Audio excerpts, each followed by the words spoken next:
Hi everybody, welcome to my channel Frugalisama. My name's Sam and this is where I talk about all things sewing.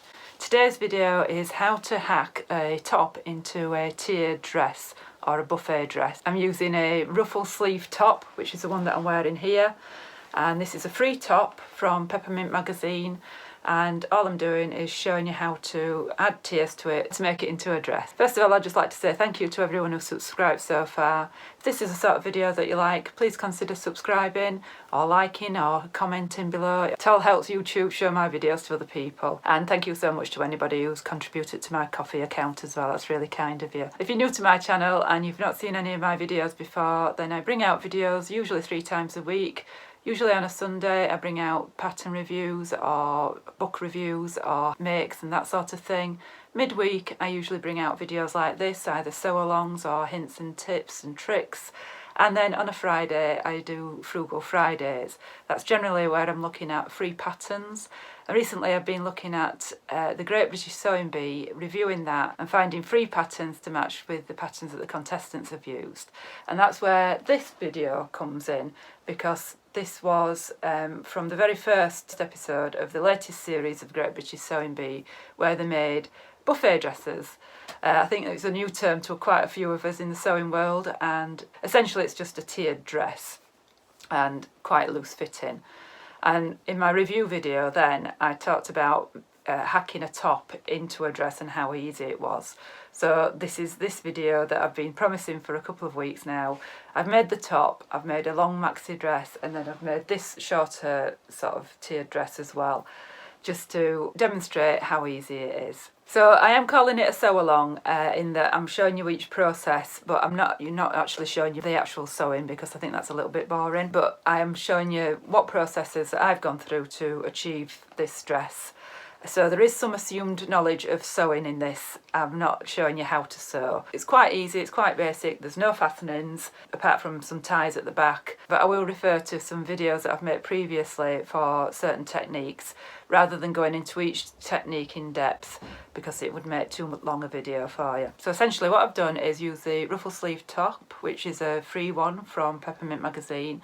You don't need to subscribe or anything like that for it. You can just download it free of charge. They do ask for a donation if you want to make a donation, but you can use any top at all.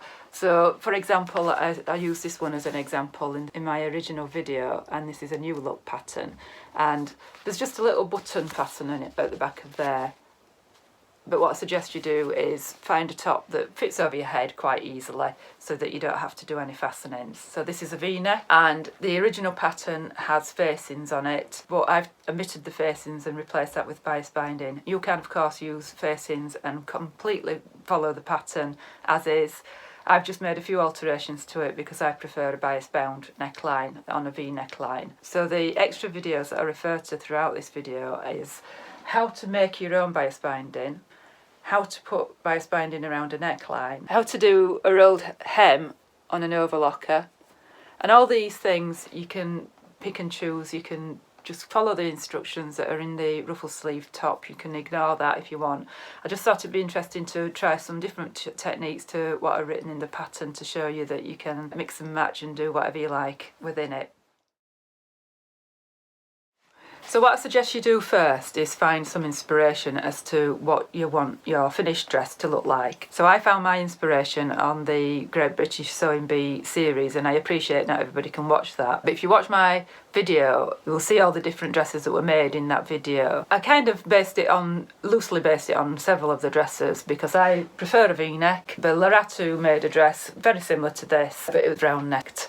A couple of the contestants used broderie anglaise, and my maxi dress that I made was made from an old sheet or an old valance sheet with broderie anglaise. I'll show you in a while. But yeah, just find an inspiration photograph that you're inspired by, that you want to replicate. And the reason I suggest that is because you want to decide where you want your waist to finish. The waist on the ruffle sleeve top, I've cut it down by about 4 or 5 inches just to get it sitting at my waist, because I didn't want it to go below my waist. Some of the tiered dresses or the buffet dresses start a bit higher up, sort of under the bust, so you might want to do that. you might want to go for a shorter sleeve, or you might want to omit the ruffles on the sleeves. You might want to go for a round neck. I haven't gone into the video on how to do a round neck, but if you like, I can do an extra video on the different hacks that are available. But I didn't want to do too much in this video. I just wanted to keep it quite simple so that you could see how easy it was to change a top into a tiered dress. I've had pockets into mine, and I've actually added ties into mine as well.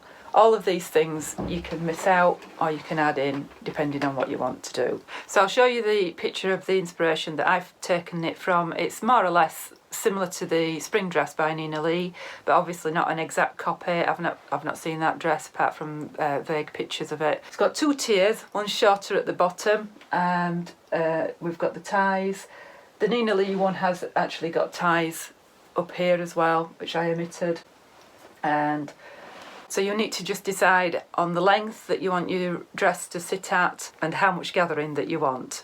So I've gone for quite a minimal amount of gathering. You want to decide how long you want your skirt. It's a choose your own adventure really, but if you want to follow me exactly, I will show you how to do that as well. The fabric choice will make a difference as well. If you're using a broderie anglaise, that will give you less drape than the viscose that I'm using here. Do you want to mix your patterns? I've seen ones where they've used the same pattern but different colourways on the tiers. That can be quite effective if you're using something like a Liberty Tana lawn or something like that, or different viscoses. And your choices might also be dictated by the amount of fabric that you've got available as well.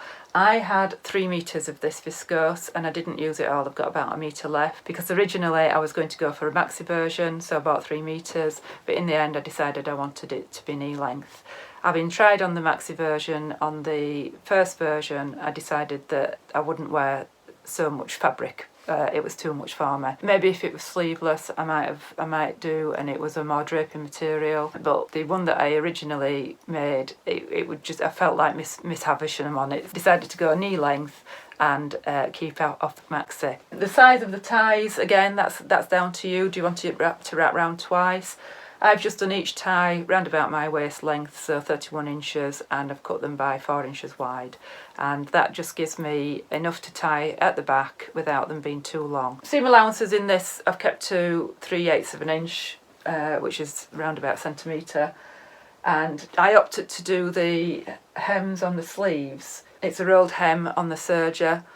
And if you try that and you don't like it, you can always actually do a double turned hem on there. If you don't like it, I might change it. I do quite like it, and you can do it on the bottom as well. If you want to add pockets to your dress, you can do that. I just use the pockets that I had from the Barden dress. This is also a free downloadable pattern from Peppermint magazine. And you can just download the pocket pieces because you can actually choose which pieces that you print. For the actual Barden dress, you can just print the bodice as well, so it's up to you what you do. If you've already got a pattern that's got pocket pieces, just use those. They're nothing special. Another design choice that you might want to make is if you're using a broderie anglaise, you might want to maintain the scalloped edge of the broderie anglaise like I have done on here. And to do that, instead of sewing right sides together on the tiers, I've just sewn the right side of the under tier to the wrong side of the upper tier, and that maintains that broderie anglaise scalloped edge, and it just gives it a nice effect, I think, and something just a little bit different. That's another design choice that you could go for. So I'll cut now to the sew along of what I've did.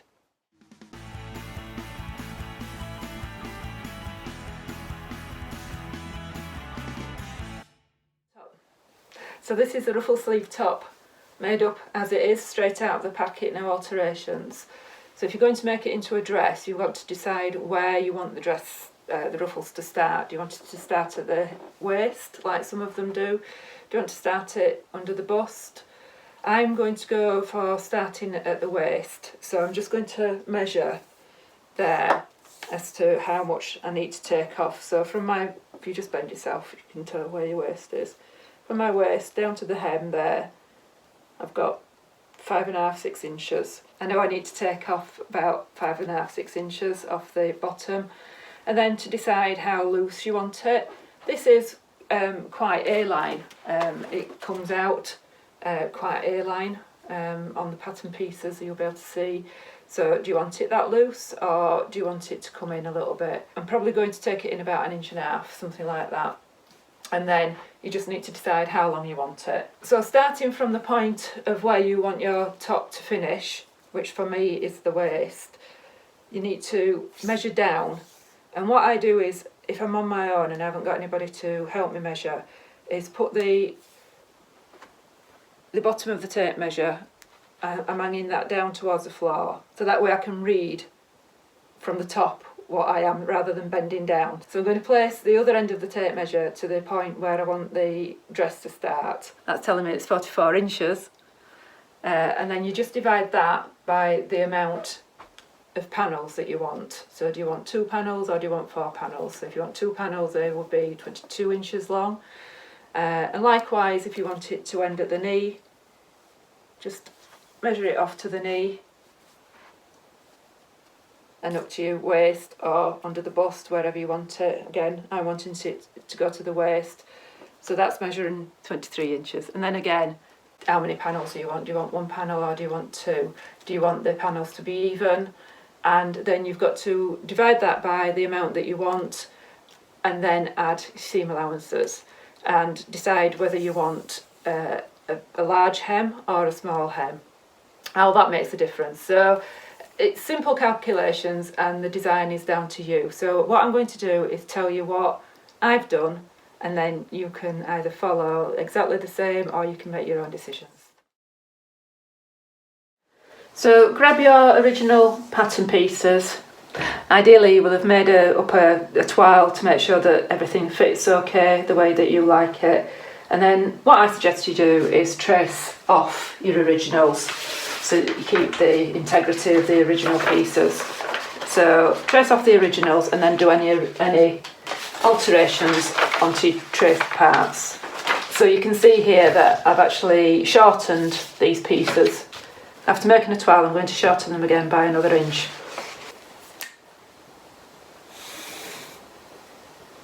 Okay, so just to draw a line, the amount that you want to reduce it by, up from the lengthen and shorten line. I'm doing it just around about 1 inch, and rather than fold at that line, you need to be folding it in half so that your lengthen and shorten line reaches that new line. Otherwise you'll be losing, instead of 1 inch, you'll be losing 2 inches. So the original length is 17 3/4 inches. By folding it in the middle there, you got down to 16 3/4 inches.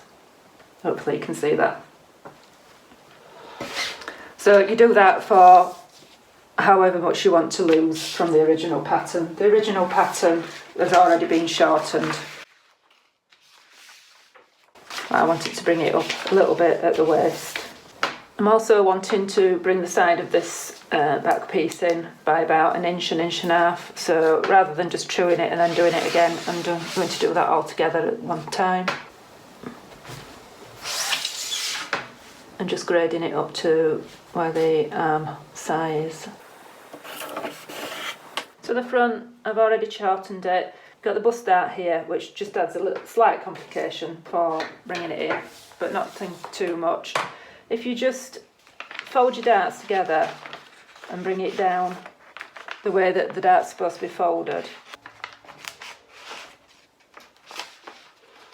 and then you just need to do the same as you did for the back. So just draw a line going right up into that armhole. You want to keep the integrity of the armhole, really. You don't want to be altering that because you've got a sleeve going in there.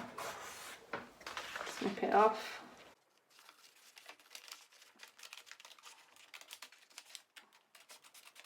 So whilst your bust dart is still taped down, just put your sight seams together and make sure that they're going to meet. You might need to do a little bit of extra trimming. Yeah, we're there or thereabouts. And then when you open it out, your bust dart should be formed perfectly. And you can see here you've got a much squarer, less flared A-line shape to your bodice here. So this is my bodice pieces all set out. I've made the adjustments that I've needed to make to my pattern, so that is raising the hemline up and I've brought in the side seams ever so slightly as well. If you want to change the neckline, you can change the neckline. I'm going to cut that out and then cut the rest of it out. So next up I'm going to cut the sleeves, the pocket which I've pinched from the Barden dress, and the ruffle for the sleeve. And don't forget you need 2 pairs of pockets, so you need 4 altogether. Cutting on the fold, so everything's going to be cut twice. Don't forget to transfer your markings.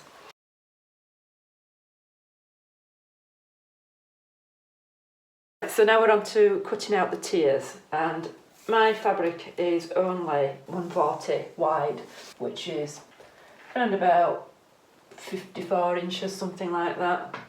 You can cut it on a single layer, you don't have to cut it on a fold like this. But I'm just going to make use with what I've got. I've made a decision to make the depth of the first tier 15 inches, and the width of the first tier is just going to be the width of my fabric. But just make sure that you've got a nice straight even edge. I've just straightened that off before you start measuring out. And I'm just going to measure down there very roughly. 15 inches. Just something to follow with my quilting ruler.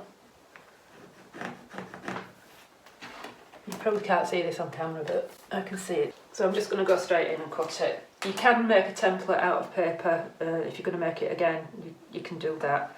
But I'm just going to go straight onto the fabric and cut it. Save the trees. I'm leaving my selvage on. I'll just sew straight into my selvage. And then, because I'm putting pockets into the top tier, I do want to have 2 halves. So I'm just going to cut that in half now. And I can see quite plainly where that crease is, so I'm just going to use that as a guide.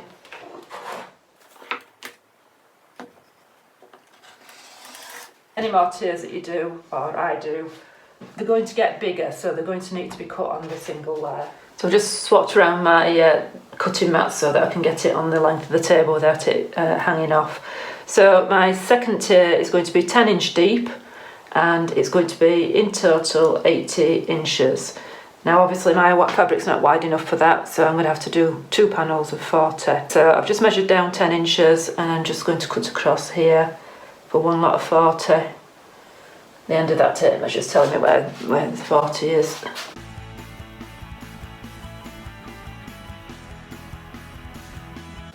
Just making sure everything's all lined up.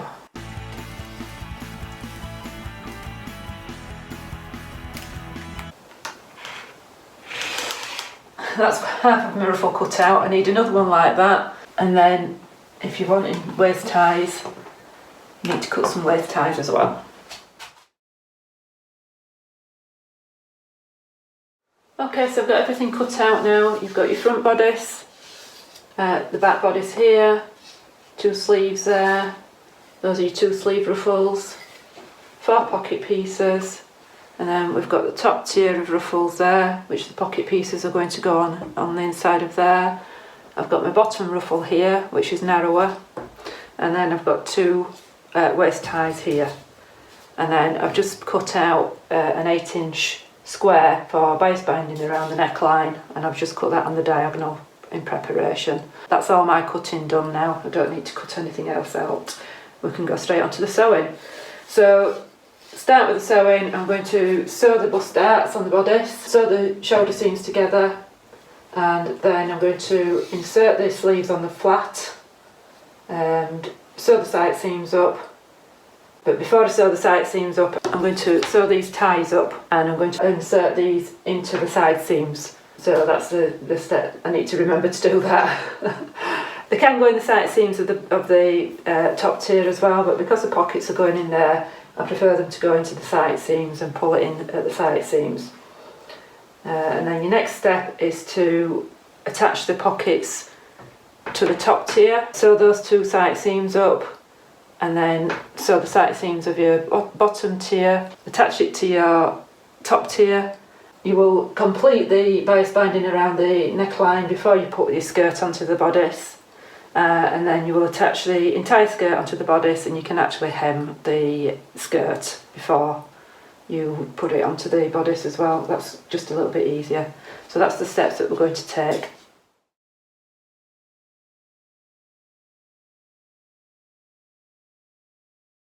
So what I'm going to do now is sew everything I can sew before I press and finish.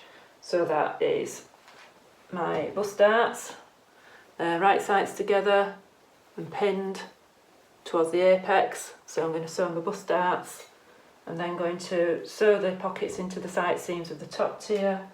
I'm going to sew the bottom tiers both together, all at 1 centimetre seam allowance, and I'm going to sew the ties together. And I've just drawn in a little 45-degree angle there. I'm just going to put a point on it. And I'm going to sew the ties maybe a little less than 1 centimetre because I've only cut them at 4 inches. It depends on what finish width you want your ties at. I'm probably going to do those maybe 1/4 inch, something like that. And then I'm going to do my bias binding at the same time as well. I've got a separate video on how to make the bias binding. I've just got it prepared there, and I'm just going to do all that sewing all at once, and then I will sew my shoulder seams together as well. I'm going to do the rolled hem on the bottom of my sleeves before I do any other serging, and then I can set my serger back to the normal settings. Okay, so I've sewn the bust darts and pressed them down.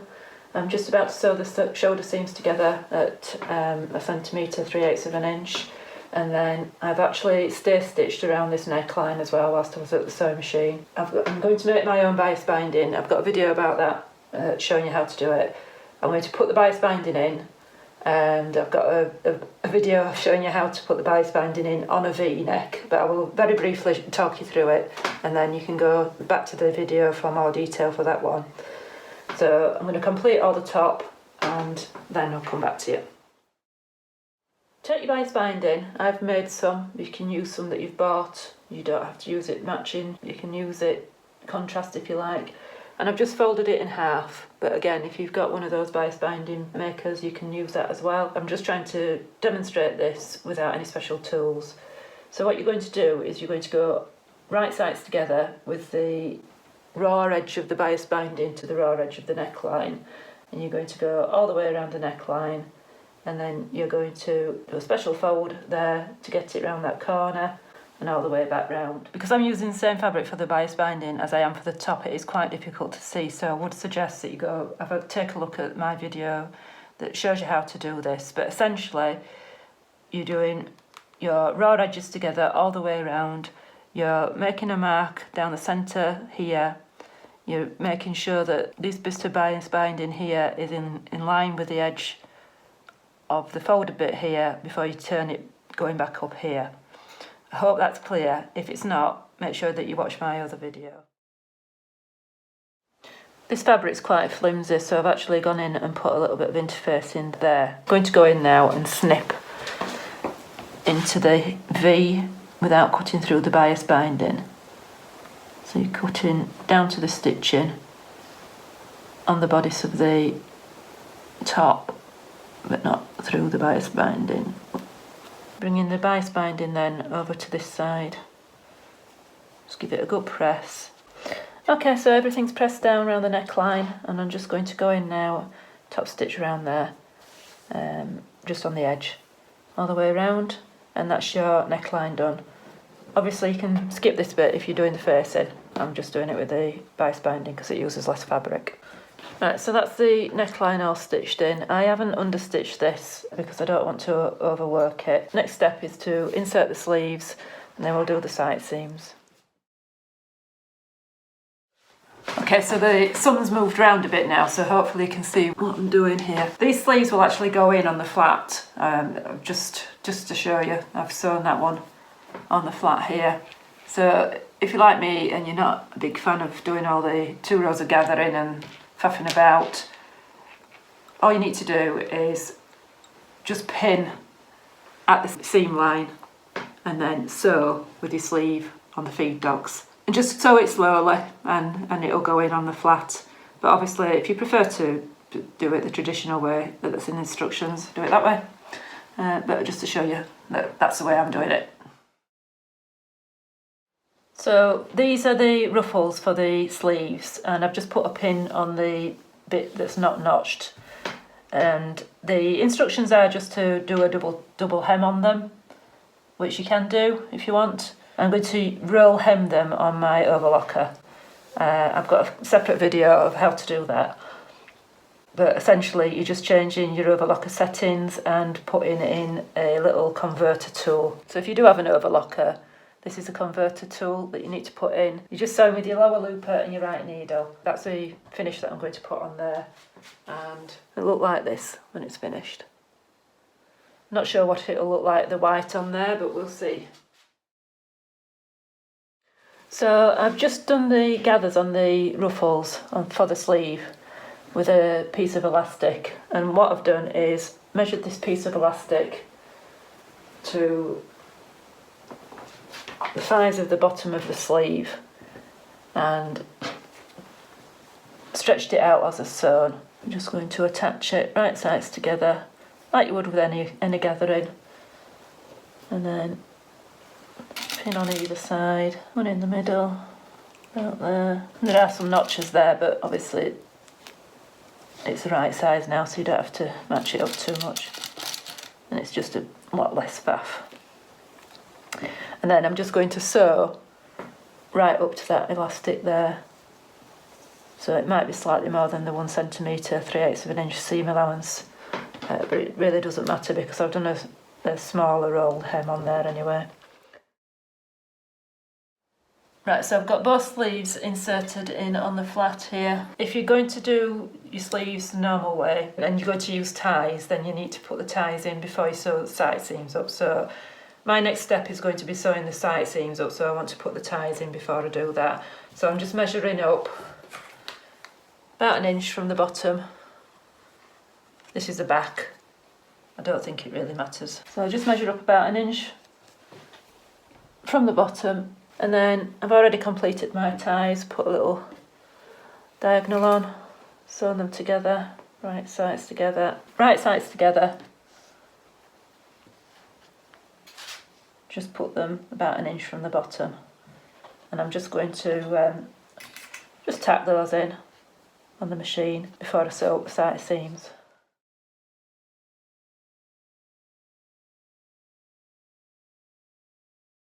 So for the pockets that are going on the top tier, I'm just measuring down 2 inches from the top, so that's allowing for seam allowance. And then I'm just placing the pockets, and the pockets always face down like that, droop down like that. And you want right sides together, put them up against your seam allowance, just a couple of pins in there. So that's on either side of your back and your front tiers. So you should have 4 pockets, 1, 2, and then on your other tier, exactly the same.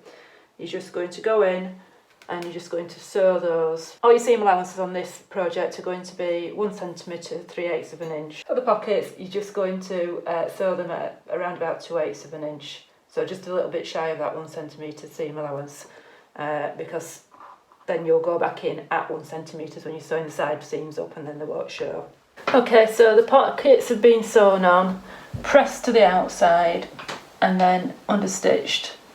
So I've sewn the pockets within the 3/8 of an inch, 1 centimetre seam allowance, and then you're just going to put right sides together, lay one on top of the other like that. Should match up that exactly. You're going to sew both sides from the top, 1 centimetre seam allowance to just below the start at the top of the pocket, about 1 centimetre all the way around the pocket, back up again and back down, 1 centimetre seam allowance. You just come in here and pivot down, and you do that for both sides. Finish your seams, and that's one layer done. In true Blue Peter style, I've already finished the bottom frill or layer or tier, so it's just been sewn down there, 1 centimetre seam allowance, finished off, and then I've just done the hem. It's just easier to do the hem before it's on. Obviously you can't try it on for length, so you've got to be confident that the length's correct. So I've just turned it over 1 centimetre and again another centimetre, and then sewn all the way around. So once those tiers are on, it's all finished. Okay, so we're at the final stages now, and what we're doing is attaching our tiers. I've only got 2 on this one, and I start with the biggest one, and then I can use the same piece of elastic, but you don't have to do it that way, it's up to you. So that big tier is going to be gathered into that smaller tier. So you want to be measuring the total width of that smaller tier, which is 51 inches. It's 25.5 times 2. So I want a piece of elastic that's going to be 51 inches, and I'm going to join it together. So I'm just going to cut that off, join it together, and then I'm going to quarter it into this bigger piece here. And I have got a full video on showing you how to do it, but I'll quickly show you how to do it on this one. And you can see this is a tatty bit of elastic. I just reuse these. I don't use a new elastic every time. So I'll come back when I've sewn it together. So you just fold the side seams into the centre there, and then that gives you the quarter marks for the bottom ruffle there. Same for this middle tier, top and bottom, because it needs to be gathered into the bodice here. So you do quarter marks on the bodice, quarter marks top and bottom of the middle tier, and quarter marks on the bottom tier. And if you've got another tier, then you would do quarter marks on the bottom of that tier and one below it. Do the same for your piece of elastic, which is the same size as this now. Make quarter marks into that. Hopefully you can see I've just got pins in there.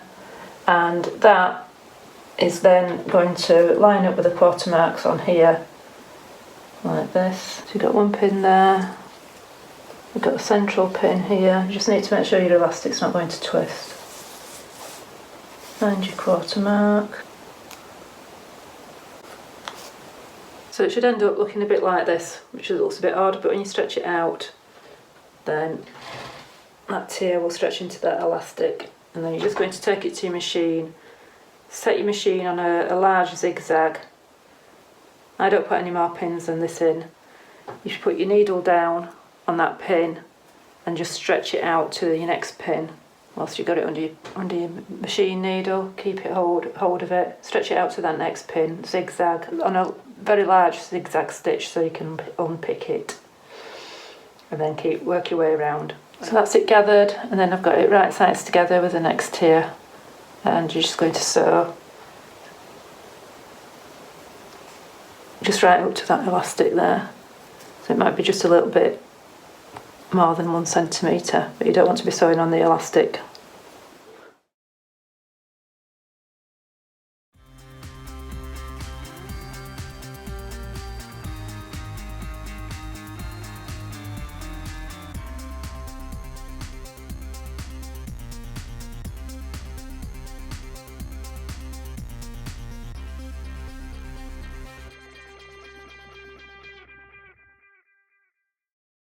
Okay, so I hope you found that useful, and let me know below if you're planning on doing it. If you've got any questions, let me know. I hope it was all nice and clear of what I did. Like I say, it's kind of a mixture of a tutorial and a sew along, and hopefully it was clear for you.